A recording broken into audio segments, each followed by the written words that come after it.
Bonjour et bienvenue dans cette courte vidéo où nous allons répondre ensemble à une question très importante lorsque vous décidez d'avoir un site web.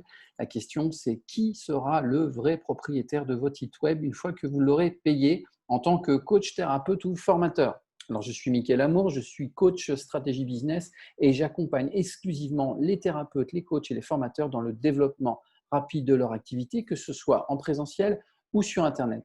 Alors justement, lorsqu'on parle d'Internet, le site web est quelque chose de très important, est une question fondamentale qui arrive très vite dans la discussion et dans les réflexions sur le développement de votre activité.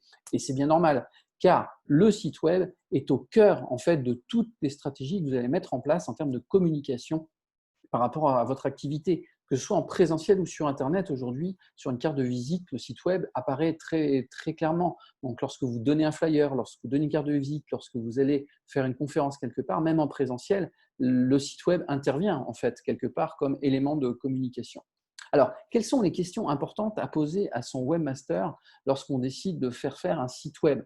Et surtout, est-ce que c'est important de faire un site web lorsqu'on est thérapeute, coach ou formateur? Alors, tout d'abord, première question à poser au webmaster avec qui on envisage de faire son site web, c'est: quand vous aurez terminé mon site web, est-ce que vous me transférerez tous les textes ou les images, les logos, les vidéos qui ont servi à le construire? Sachez que si ce n'est pas prévu au départ, eh bien, tout le contenu de création en fait, du site web appartient par la législation des droits d'auteur au webmaster. Il ne vous appartient pas forcément. Alors, certains webmasters prévoient le transfert de la propriété, mais pas toujours. Donc, c'est important de pouvoir poser ces questions-là. Alors, il y a 2 jours, justement, je discutais avec une cliente qui souhaitait faire des modifications sur son site web. Donc, elle avait payé son site s'est terminé et elle souhaitait faire 2-3 modifications sur sa page d'accueil. Ça ne s'est pas très bien passé avec son webmaster. Il lui a dit que ce n'était pas vraiment prévu de faire des modifications, que les modifications étaient trop lourdes. Elle lui a demandé de chiffrer à ce moment-là quel était le prix de ces modifications. Et ces modifications revenaient à payer 2 fois le prix de son site web. Alors, elle s'est dit, puisque ça se passe mal avec ce webmaster, je vais changer de webmaster. Et le webmaster lui a dit, vous ne pouvez pas. Ce site, en fait, j'en ai la propriété intellectuelle. Et vous ne pouvez pas modifier ou faire quoi que ce soit sur ce site web sans passer par moi. Donc, vous voyez, ça ne se passe pas forcément toujours très bien au niveau de la relation client-webmaster. Et ce n'est pas forcément la faute du webmaster. C'est simplement qu'il faut clarifier les choses au moment où vous achetez quelque chose pour savoir ce que vous achetez.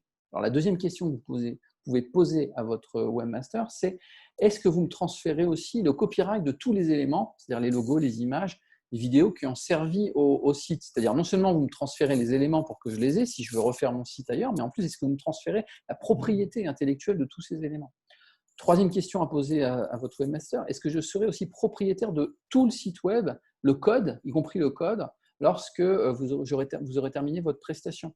Quatrième question: est-ce que vous me transférerez tous les fichiers liés aux polices de texte qui ont été utilisées? Parfois, pour définir le design et le style d'un site, il y a des polices de texte très spécifiques qui sont utilisées. Et est-ce que cette propriété de ces polices seront transférées aussi à vous une fois que vous aurez payé votre site?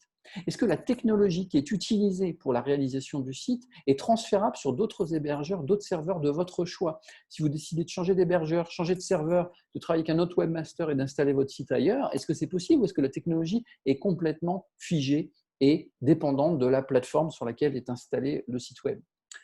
Est-ce que vous êtes propriétaire du nom de domaine de votre site? Ça, c'est très important. Ou est-ce que c'est le webmaster qui l'a acheté à votre place, auquel cas c'est lui qui est propriétaire? Est-ce que vous êtes propriétaire de l'hébergement sur lequel le site web est fait, c'est-à-dire là où sont les serveurs, là où est installé le site? Ou est-ce que c'est pareil, le service fait partie d'un package, d'une offre complète du webmaster, et donc il détient la propriété aussi sur cet hébergement? Vous voyez, ce sont des questions qui sont importantes de poser au début avant de faire une prestation.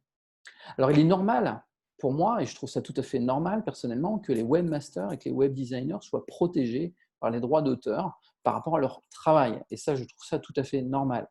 Mais il est aussi normal que vous, en tant que client, en fait, vous soyez clair sur ce que vous achetez, que vous soyez en capacité de poser les bonnes questions et que vous sachiez aussi déterminer quelle est la meilleure prestation par rapport à votre besoin. Alors moi, le conseil que je donne à mes clients aujourd'hui, c'est de se demander, par rapport au développement de leur activité, de se poser la question s'il est plus intéressant aujourd'hui pour eux d'être autonomes sur le long terme avec leur site web, ou de gagner du temps en faisant faire le site tout de suite à court terme.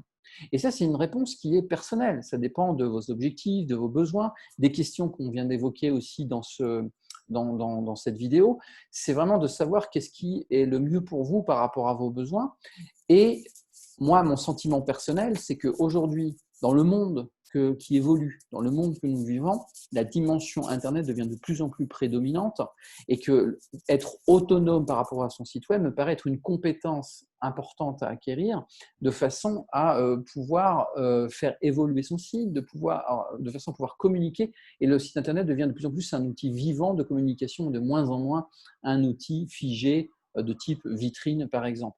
Alors, si vous souhaitez aller plus loin sur ce sujet, acquérir, vous, en tant que thérapeute, l'autonomie par rapport à votre site web, vous pouvez cliquer sur le lien sous cette vidéo qui vous emmènera vers une formation qui est spécialement designée, faite, conçue pour les thérapeutes, pour leur apprendre pas à pas à être autonomes dans la création de leur site web et dans l'animation ensuite de leur site. Voilà, je vous dis à très vite dans notre prochaine vidéo.